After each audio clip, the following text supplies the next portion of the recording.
سلام، من سعید هرندیان هستم و اینجا قراره یک مسیر مهم رو با هم شروع کنیم. شاید برای شما سوال باشه چرا اسم این کانال شده رد پا. یه داستان خیلی شخصیه ولی احتمالاً به درد تو هم بخوره.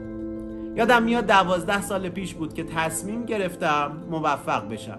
تصمیم گرفتم تو این مسیر شروع به حرکت کنم. کلی کتاب خوندم، تو کلی دوره آموزشی شرکت کردم و بارها و بارها زمین خوردم. تا امروز بعد از گذشت این سالها تونستم برای بیش از 1000 نفر کارآفرینی کنم. یه چیزی که به خود من خیلی کمک کرد استفاده از رد پای انسان‌های موفق بود. افرادی که قبل از من این مسیر رو رفته بودن و من موفقیت‌هاشون رو از دور می‌دیدم.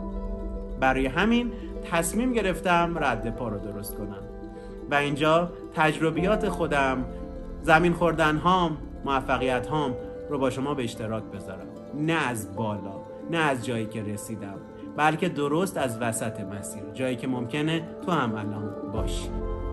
اگه تو هم به دنبال یه مسیر واقعی برای رشد و پیشرفتت هستی و میخوای رد پای یک دوست رو دنبال کنی که هنوز خودش هم در حال رفتنه، به رد پا خوش اومدی. اینجا جای توه. اگه حس کردی به کارت میاد، کانال رو سابسکرایب کن و با من همراه شو. سوپر استارها با ضعف هاشون سوپر استار میشن. سوپر استارها به خاطر ضعف هاشون سوپر استار میشن.